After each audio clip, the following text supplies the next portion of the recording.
Hello, and welcome to Delta Source, your number one source for the story that lies behind the timeline. Ooh, mysterious. That's right. This time we're discussing dating systems. I know that sounds exciting, doesn't it? Good call, Paul. It does, and not the sort that involve hot singles either. Hot singles in Ish. your quadrant.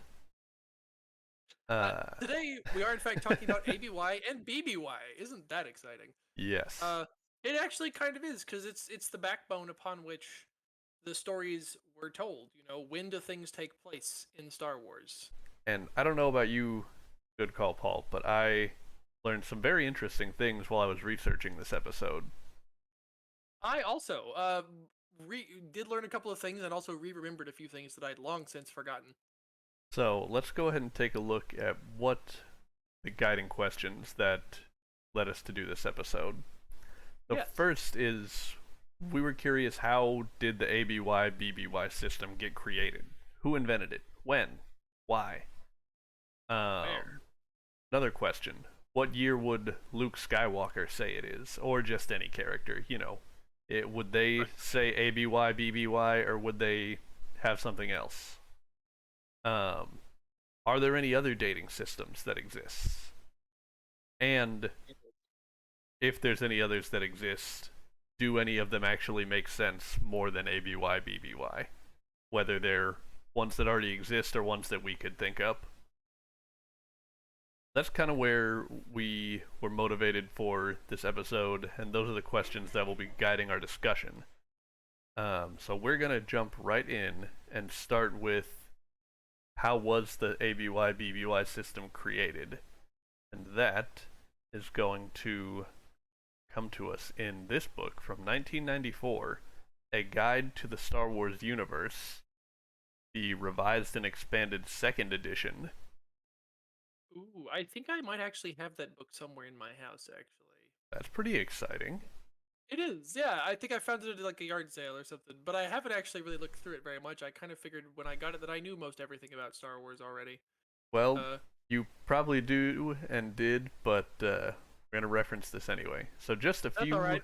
I haven't read it, so just a it few could be pages picked up in in, we have this timeline of important events in the Star Wars galaxy, which you probably can't see because it's probably kind of small on the screen, but it lists basically really basic stuff that we knew about in 1994. So it's like events that were in or referenced in the movies, and then the first expanded universe events, such as Dark Empire and the Thrawn trilogy. hmm And the interesting thing here is these are all labeled with the system before Star Wars 4 and after hmm Star Wars 4. which is basically still BBY ABY. It's just a bit more awkwardly named. Exactly. So this was sort of the predecessor to the ABY BBY system as we have come to know it. And this guidebook would then, I believe, go on to become influential in how future developments were developed. Uh, Created, Yeah. it existed. Yes, one of those things. Did it say Obi-Wan Kenobi born in that timeline? It did. It did. How? When did they say he was born? I'm not sure. And C-3PO was created 60. 112 Oh. BSW. Okay, yeah. So I didn't even One of those look at things is that. very wrong. Actually, Yeah. two of them probably are. Come to think of it. Well, this was like the same year that George Lucas was sitting down with his typewriter to write Phantom Menace, so. That is true. There was actually in a book, Star Wars Vision of the Future. It specifically says 60 years ago when the Clone Wars were happening, which would Yeah. put them about 20 years before when they actually happened in Star Wars, because, well, everyone thought they would have been longer ago than that, just judging by how old Obi-Wan was. Right. Those You know. Tatooine winds do really do a lot of damage to the skin. He should have moisturized better or something. Because and Anne Baru, oh my goodness, she aged so rapidly over the course of those 19 or so years. Those poor souls on Oh. Tatooine. Pour one out, boys. But actually, don't pour it out. Drink it. There's not enough moisture as it Yeah, is. exactly. It's basically Dune here. Ooh. So, Next, we're Exactly. gonna go to 1996 What a for good year for Star Wars. Indeed for the Star Wars role-playing game second edition, revised, expanded, and updated edition. Which Uh, was kind of the third official RPG. I think it was like the basic edition, the second edition, and then the revised updated second edition, yeah, which is this one. and The first of which was actually the building blocks for the whole EU. Timothy exactly. Zahn, yeah, based a lot of the stuff on the, which is kind of neat. Anyway, sorry, I'll stop interrupting. So what you're seeing here, I don't believe, is the cover of the 1996 printing of this. I believe this No. is the 2015 one. Yeah, that looks more like it. They did re-release it that year, I believe.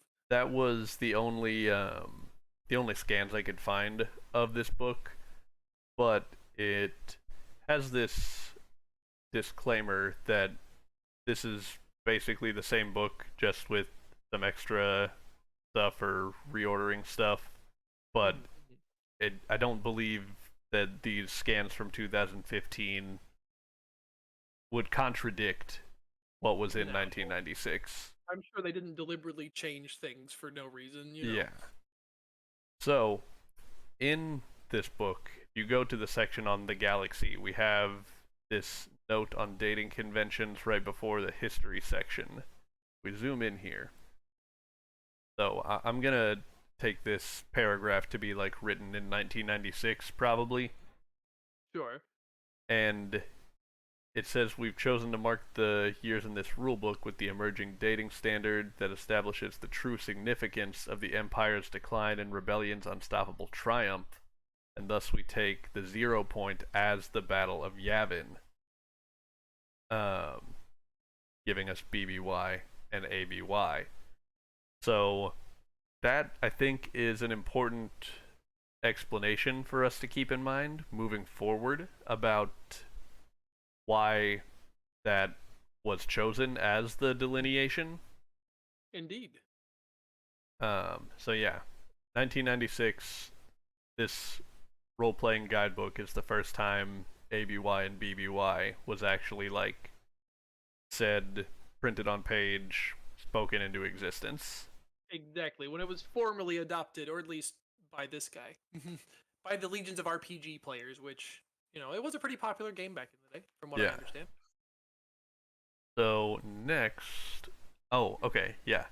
Further in this same book, if you go to the section on planets, and we look at Coruscant, this is going to be important later. It's not necessarily strictly necessary for um, understanding ABY BBY, but Coruscant, which establishes galactic standard time, their day length is 24 hours and their year length is 368 local days. That Isn't also was established in this 1996 book. how convenient. What are the odds? They're also all speaking a language which is an awful lot like English, which is extra convenient. Especially for the Hmm. audience. Yeah, otherwise, boy, we wouldn't have enjoyed those movies very much, I tell you what. So, good call, Paul. I believe now you have a couple of books to tell us about. I do have a couple of books to tell us about. So, I chose X-Wing Starfighters of Adumar as an example book to show the last of the old dating system used by Star Wars novels. In the 90s, when Bantam Publishing was still had the license for Star Wars books, they printed quite a few. As we saw in one of our previous episodes, the bucket of books. Oh, There were a whole yeah. bunch of books that came out in the '90s, set during the post Episode 4, Episode 5, Episode 6, New Republic era. And in each of these books, in the back of all of them, there were excerpts from other books that were either already out or were going to be coming out. Just a couple of sentences or paragraphs here or there to be like, hey, if you like this book, here's an excerpt from this one. You might like it. And each of these excerpts was prefaced with, this book takes place X number of years after the Battle of Endor. Ah. So it's kind of funny because when you look at these, you kind of have to do a little mental calculation of, well, how many ABY would that be? Because it's saying it's Mm-hmm. 3 years after the Battle of Endor, but that's really more like 7 ABY. Uh, Right.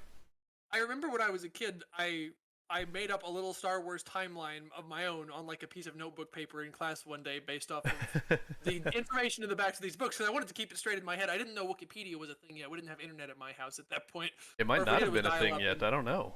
Yeah. I wasn't I browsing totally, Star Wars wikis that year.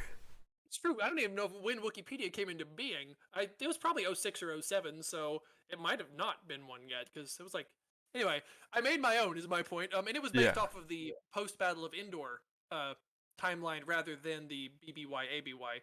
Okay. There wasn't really anything BBY at that point, to be completely honest, Right. because I mean, yeah, what are you gonna do? You know, You're there was gonna some list stuff. Obi-Wan was born and C-3PO was built? Right. And also the Lando Calrissian adventures and the Han Solo adventures, I think, take place Hmm. before, but those are kind of weird. Yeah. We'll talk to them at some other point. They were made in the '80s, and they're very different tonally than the other Star Wars books that we have. Right. Now, when Bantam Publishing switched over to Del Rey for the going forward, which was in the year 1999, this was the last one published by Bantam. The first one published by Del Rey was Vector Prime, which begins the New Jedi Order series, which was the Jedi versus the Yuuzhan Vong. And this book is the first one in which you will see at the beginning of it a timeline showing before Star Wars Episode 4 and after Star Wars Episode 4, as being the time that we're going off of. It doesn't have the excerpts. Well, I think this one actually might have an excerpt from like a book, and sometimes they still did, but it was never. The '90s books had like 4 or 5 different little paragraphs in the back of other books you could read that were set this many years after the Battle of Endor. Yeah. This book here had a whole timeline at the beginning. It still didn't say BBY ABY though. It said before A New Hope and after A New Hope, and they never really changed that when they were printing these books. I guess the assumption being that this timeline exists in our universe and not in Star Wars. So we, as human beings on the planet Earth, would refer to it as, after Episode 4 and before Episode 4. Right. Everyone I know just says ABY and BBY, but that's probably because it rolls off the tongue a heck of a lot better. Right.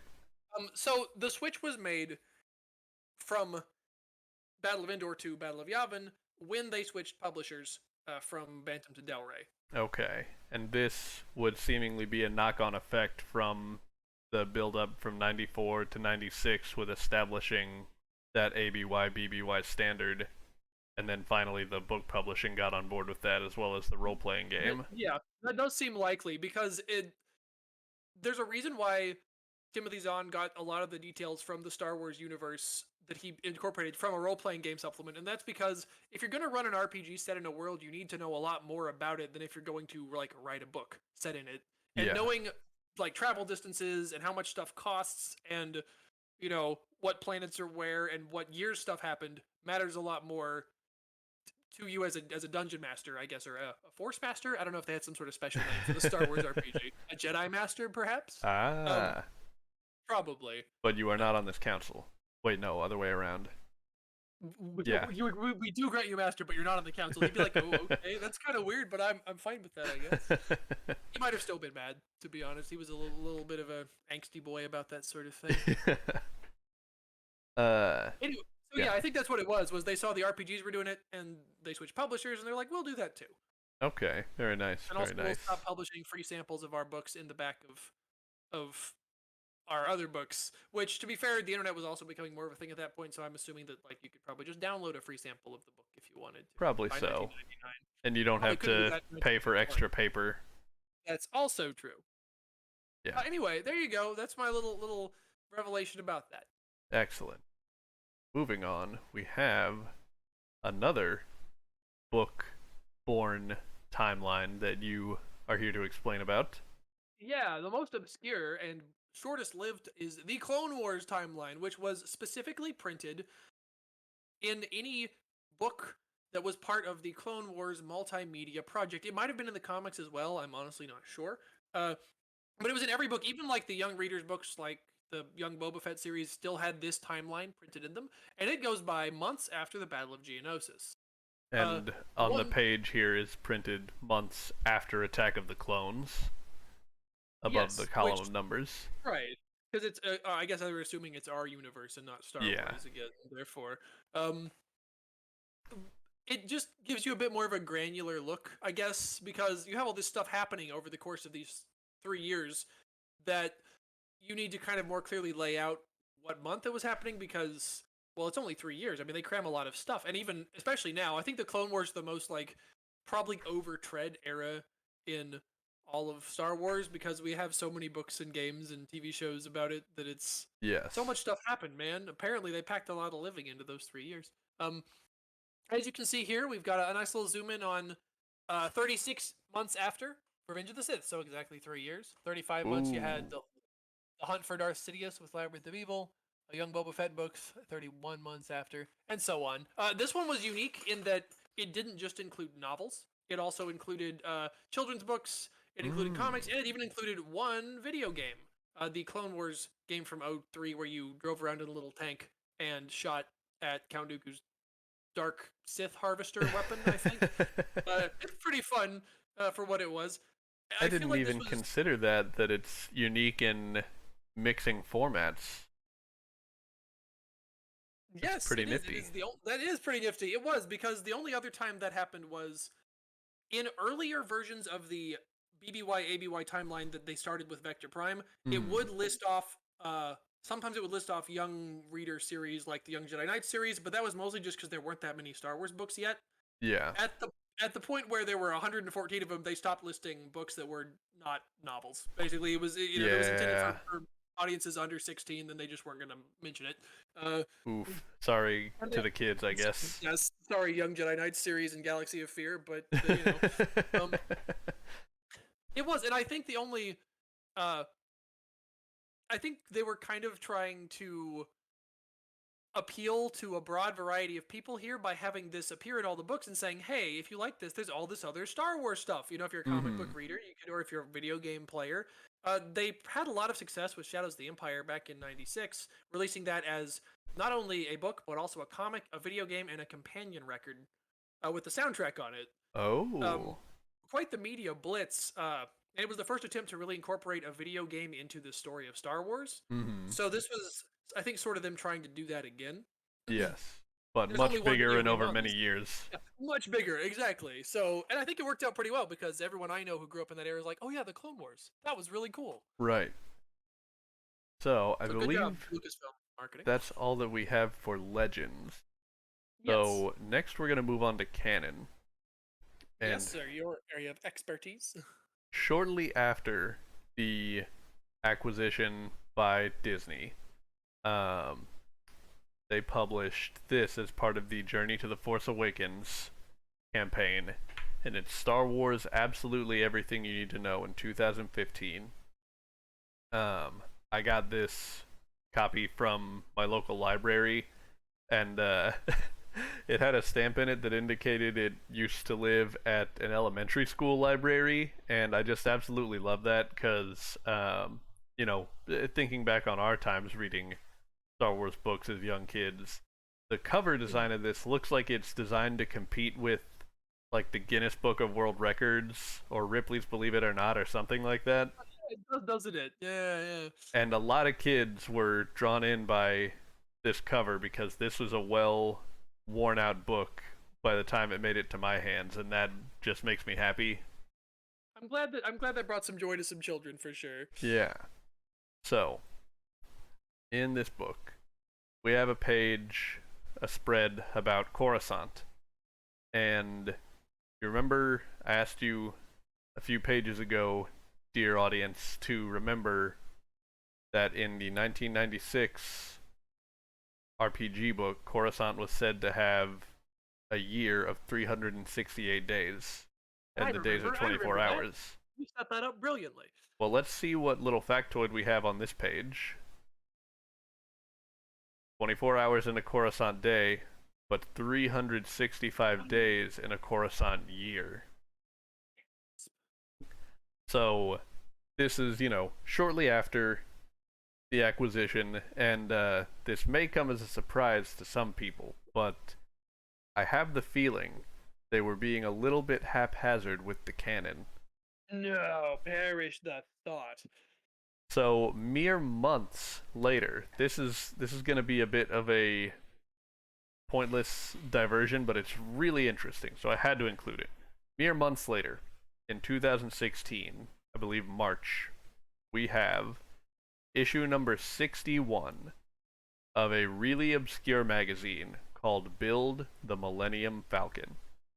It's issue 61, so this has been publishing for a few years. And the shtick of this magazine is apparently that every issue would come bundled with a little piece so that over the run of the entire magazine, if you subscribe to the whole thing, you could build a one-to-one replica of the Millennium Falcon. And that is just an absolutely incredible and bonkers idea. Man, what a treat. And I wonder how many people actually subscribed to the whole run and then built the whole thing. I'd like to think there were at least 10. And, you know, this was clearly something that was still in the older mindset of media before people realized that everything was going to be on the internet. So, presumably, every month had interesting stuff in it, like Imperial shipping regulations, or stuff about Umbaran starfighters. Or, in the case of issue 61, an explanation of the day and year cycle on Coruscant. Because, apparently, in this one issue, it contradicted the new Disney canon setup by basically describing the old day and year cycle for Coruscant. Oh no! So, as I said, they were being a little sloppy. Either somebody just assume, like, you know, there's two scenarios. Either the Everything You Need to Know book was done without supervision, or this magazine was done without supervision. But either way, they didn't have the same person double checking both of these. Somebody somewhere made a big mistake. So I believe the general accepted idea is that for canon, the 365-day Coruscant year is what is more accepted, because this is in like a big fancy book, and this was in like a weird magazine. So that's all that's important about that. That is kind of funny though. You know, you got come on, guys. You got to keep it straight. Get your years right. So moving on now to this book from 2017. This is the first of two source books that we're going to look at, which are written as if being an in-universe guide. So this is like files shared within the Rebel Alliance. And early in the book, we see this page, which I believe is just sort of like a title page for the coming section. If we zoom in here, the standard date 14 to 17 AFE, or after the formation of the Empire. There's a little handwritten note from Leia. It says, in addition to wiping away the Republic, the Emperor reset the dating system to the time before the formation of the Empire and the time after its formation. Hyphen, yet another display of his absolute control. Signed, Leia. So, this is the first example I have in canon of if we ask a character what year is it, then during the 25 years of the Empire, you could reasonably expect an answer, well, it's such and such year AFE. That is also, I believe, true in Legends, because there is an event called the Declaration of the New Order that occurred during 19 BBY, when the Emperor, you know, said the whole thing about how he's gonna make everything safe by taking over the galaxy and killing everyone he doesn't like. Right. And everyone's like, yeah, what a great idea. So that was also present in Legends, which leads me to believe that Luke would have also said, oh yeah, it's 19, you know. Yeah. I do wonder about that, though, if, you know, if the Empire doesn't have a strong foothold on Tatooine, would people there use the Imperial dating system? I don't They know. used the old Republic calendar, or the Republic didn't even really have a stronghold on them either. So did Yeah. the Hutts have? Was it like the Chinese Lunar New Year, where half the galaxy's on like Huttese time? Maybe. Oh, interesting. So, Possibly. I mean, the Hutts definitely had the largest trade influence on that part of the galaxy. that's true. Hmm. I don't know what Hutt time like year is like though, so I couldn't say. Yeah. Hopefully someday we'll get a Huttese calendar to explain that. Wouldn't that be nice? Another page that I found relevant in this book is this poster for the Rebel Alliance. You'll remember all the way back in the 1996 RPG book, it said we've chosen to recognize the Battle of Yavin and the destruction of the Death Star as the most significant event of our time. You can see this poster is starting to recruit people after the destruction of the first Death Star. The rebellion is triumphant, the Empire is in retreat. So this is just another thing that sort of adds to the idea that they really did see this as the most important turning point. So in universe, they are kind of being like ABY BBY is also sort of what the rebels feel like is the case. Yeah. Because as you can see here, it's the most significant thing to have happened in the yeah. Okay. That makes said, sense. I still don't think I've found any evidence or references that actually confirm in Disney canon that people would answer what year is it with ABY BBY. But it is an important event for them. So, yeah, that makes sense to me. Now moving on to 2018, another source book, Scum and Villainy, Case Files on the Galaxy's Most Notorious.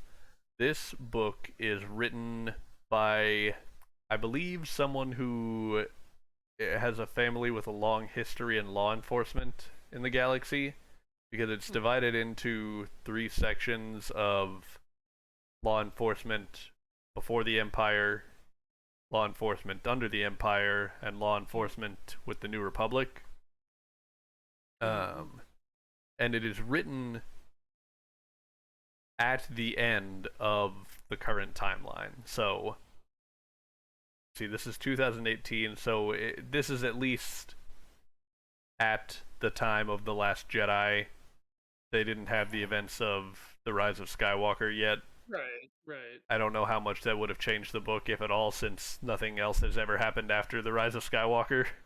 Hey, we got that Rey movie coming out any day now. Maybe so. That'll definitely change stuff for sure. Shake it up. So, we have another dating system present in this book. I've found just a couple of sort of easy to identify examples. This is a case file on the bombing of the hangar in the Jedi Temple, which you'll remember from the episode of Clone Wars. Of course. And if we zoom in on the text box here, we see these numbers here, 7957 point some other stuff. 7957 is the year. Okay. And this source book is the first time that this dating system has appeared. I believe it was later named the Coruscant Reckoning calendar to reckon things in line with the Coruscant year cycle. So, the Jedi hangar bombing in the middle of the Clone Wars was in 7957. Next event I have is Han Solo frozen in carbonite in Empire Strikes Back, which I believe is 3 ABY, right? And if we zoom in on this, we see it is labeled as 7980 as the year, which actually, that's pretty cheeky. That's 1980, 7980. Okay, that is kind of funny. And therefore, the Battle of Yavin would have been in 7977, just like 1977. 1970. That's kind of funny. All right, fair enough. So at least for, well, no, then I guess Return of the Jedi would have been in 7981 or maybe 7982 depending on how it works out, but Sure, so sure. at least for the original two movies, this lines up with the year they were released, which I think is kind of cute. Yeah, that's definitely a neat little Easter egg.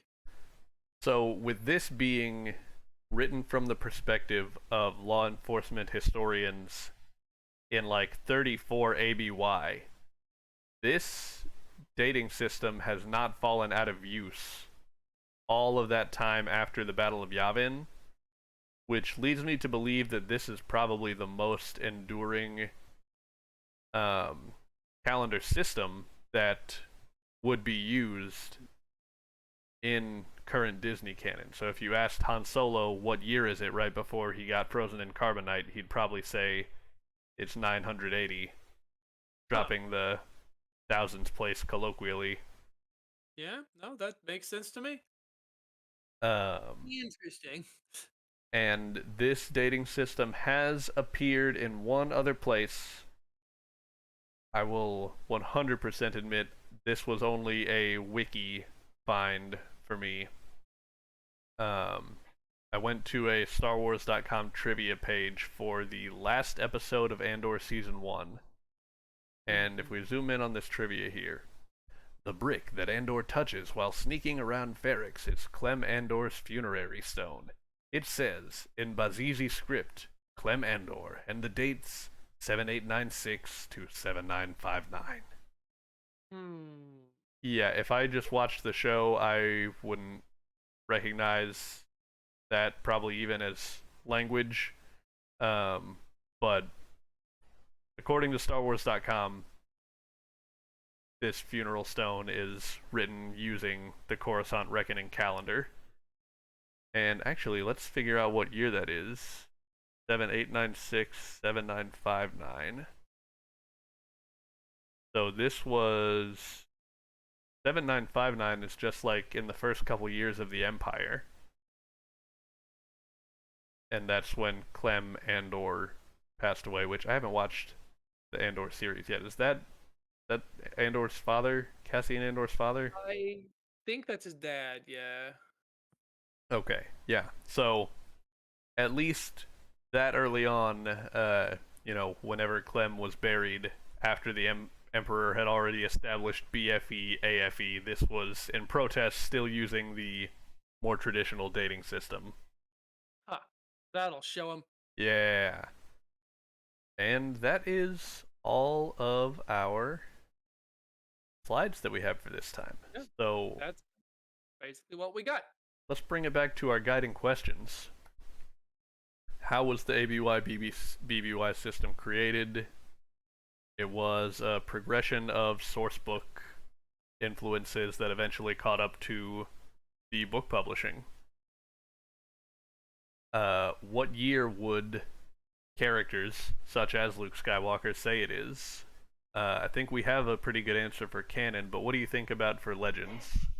The Declaration of the Empire definitely still did exist in Legends, so it would probably still be, it's 19 or 20. Um, I don't know. We don't have anything nearly as clear cut as a propaganda poster saying that they're kind of trying to redefine the timeline around uh, the destruction of the Death Star. The, so I don't know that, but I do feel like the New Republic probably would have established a new dating system. Mm-hmm. Uh, just extrapolating, probably established a new dating system because we don't really want the Imperial dating system to exist. Right. But the question then being, would they declare a new Republic era starting now at year zero, or would they regard the Empire as having never been a legitimate government and therefore go back to the Republic Yeah. dating system? And it honestly could go either way. If they went with the first option, it would probably be the same as it is in the back of those Bantam books from the 90s, because they would have declared the New Republic era to have started after the destruction of the second Death Star and the formal reestablishment of the Republic Right. as a new governing. Or perhaps they would have done it after the capture of Coruscant, when they really fully were like, we're legitimate now, which was a couple years after Endor. Um, But I think it's quite likely that Mon Mothma, having been a senator who served in the Old Republic, would have just returned to the Republic calendar, which we Yeah, don't exactly know what that was. that would make sense to me as well, rather than trying to establish another new calendar for the second time within the same Right, century. right. Gotta change all my stationery again, darn it. So, what other dating systems exist? We found the Imperial dating system, BFE, AFE. We found the Coruscant Reckoning calendar in Disney canon. I guess if we technically want to count it as separate, we found BSW4, ASW4 hmm as the predecessor to BBY, ABY. Believe that was all the ones we found, wasn't it? And also months after Battle of Geonosis. Months after Battle of Geonosis. Yes. Excellent. So, Pretty much just those, yeah. And hypothetically, some sort of hut calendar system that is yeah, different from everyone else's, but we have no reason to believe that exists except that we'd like to think that it does. yeah, we think it makes sense hypothetically. So, Mhm. yeah, I guess they call that headcanon. Exactly. And finally, what dating systems make sense?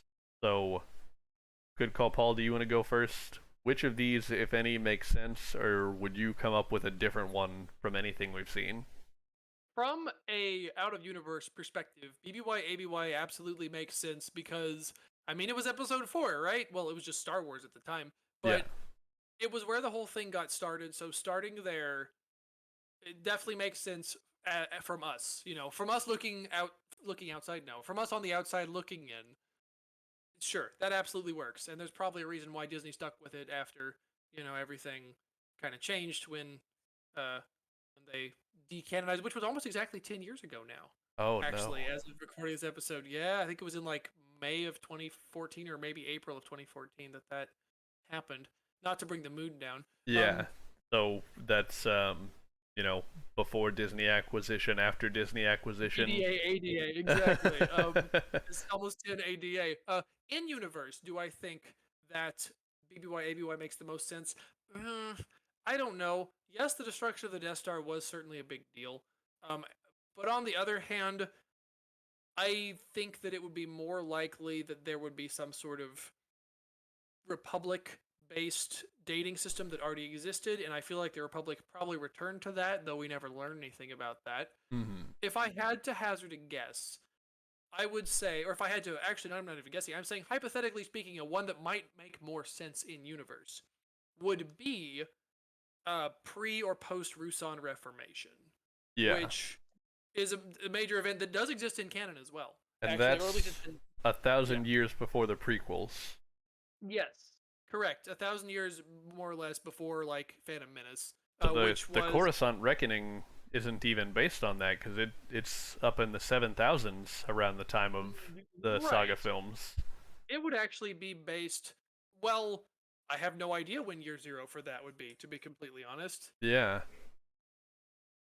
If I mean, because obviously Legends isn't canon anymore. But if we were to look at Legends, because there are stories that are set back that far, Mhm. um, it would have been before KOTOR, because KOTOR was set like 4,000 years Oh. before the Battle of Yavin. For some reason I thought those all the Old Republic stuff was like 12,000 years. Uh, no, it's actually not as far back as you think. Oh well, it's still Okay. pretty far back though. There's the book Dawn of the Jedi takes place 25,000 years BBY, and Yeah. then KOTOR takes place around 4,000. Okay. So it would have been sometime in between those two, and I have no idea what it would have been. We don't have any media about that at all. And this is Interesting. obviously a completely separate timeline anyway. Yeah. But Well, kind of like innocent and proven guilty, Old Republic could hypothetically be considered canon until contradicted. that is true. We could still say, I mean, they have made references to Darth Revan and stuff And in Bane canon here and there. Yeah, very invented the rule of two, oblique you did. references, but right, exactly. He even showed up at the Clone Wars show. He was voiced. I'm pretty sure he was voiced by Mark Hamill. Yes. Actually, funnily enough, which is pretty neat. Um, so yeah, it's hard to say what that would even be based off of in universe, but I think that probably going off the Rusan Reformation because the Republic was reorganized very heavily Hmm. after that, and it was when they demilitarized. The Jedi took a much less central role in the governance, and there's a lot of it was a significant historical turning point. Yeah. That would be my best guess. Okay. So I have one random thought before I get to dating systems that make sense. Okay. It just occurred to me on the 1994 book, which I'll put it back up again. That in 1994, it was already being established or propagated to the masses that, I mean, I'm sure it was before that this started to be a thing, but it was already established. The 3 Star Wars movies that are the only Star Wars movies that exist are 4, 5, and Yes. 6. And for you and me, it's been basically our whole lives that has been the case. We've never known a world where that wasn't at least what they were designated as, even before it was true. So that's just an interesting thought to me, and I didn't even bat an eye at it because it's been that way my whole life. Huh. Yeah, I guess that's fair. So Interesting. The things that you think about. dating systems that make sense to me. I don't like BBY ABY, and I'm not ashamed of that. Okay, well, fair enough. A hot take, but why? Because it's the middle of the war. It's not the formation of the New Republic. It's not the downfall of the Empire. Fair enough. So for me, what would make sense for me as an out of universe fan, and what I think might be an interesting one to adopt for in universe historians, is numerically identical to BFE AFE, but instead of basing it around the formation of the Empire, base it around the fall of the Old Republic. So, I don't know, it'd be kind of a mouthful. BFOR AFOR. B4 and F4. Okay, that's pretty funny actually. Uh, yeah, that would make the most sense to me because then, what year did the Clone Wars start? 3 years before the fall of the Old Republic. When did the Right. Empire fall? 25 years after the fall of the Old Republic. How old is Luke Skywalker in A New Hope? It's 19 after the fall of the Old Republic. So that is, Right. if it was up to me, if I could go back in time to 1994, I would just whisper in somebody's ear and be like, "Hey, the Clone Wars and the fall of the Old Republic, it's not going to be as far back as you think. It's only 19 years. Make that your turning point." But If only yeah. they could have known that. No, that's fair. That's totally fair. So, any And last thoughts before we wrap up? Yeah. Actually, one more thing, which is a bit of a tangent, but I'm gonna keep it brief and maybe a better topic for another episode. I can't help but wonder if one of the reasons why the Clone Wars, like when we actually found out what they were quite as like wacky as they were, is because so many people had assumed that the Clone Wars would have been a certain way, and so Yeah. George Lucas saw that and was like, "I know what I'm going to do. I'm going to do the opposite of that. Haha, Ah, that'll learn them." before subverting expectations became mainstream. Exactly. I really I think he can be a bit trollish in interviews. But he tends to kind of make jokes and have a bit of a sense of humor about the things. I feel like he was like, everyone assumes, one, the clones are going to be evil and attack the Republic, and two, it's going to be like 60, 70 years before New Hope. So what I'm going to do is have the clones be the good guys, kind of, sort of, for most of it, and I'm also going to have it take place like 20 years before New Hope. And that So I sort don't of know. adds to George cementing that the movies are his Star Wars and everything else is something else. Yeah, everything else, for everything else, there's Mastercard. This video not sponsored by Mastercard. Although, hey, shoot us an email. We can talk terms. But Yeah, we can yeah, advertise you to none of our viewers. I think we have like 2 views total at this point. Which, hey, Yeah. you know what? It's fine. Some we're putting this out there because by golly, it's about getting that content out there and waiting for someone to discover it. I'm sure there's people out there who'd appreciate this if they'd only find us. I don't know. For me, it's just the fun is in the making it. But hey, if you're out there watching this and you made it 44, almost 45 minutes into this video of people talking about the calendar systems of Star Wars, you're probably a really big nerd like us. And Yeah, I and that's guess cool. this is as good a time as any to do the YouTube thing. Like and subscribe, you nerd. Yeah, you nerd. If you for some reason think this is good content, then we would like to talk to you more. So until the next time, this has been Delta Source, your number one source for uh, post movie crime enforcement, law enforcement, investigative, historical journalism words. May the force be with Overlong you. acronyms. His first 50. Overlong acronyms. That's way better. Yeah. Peace.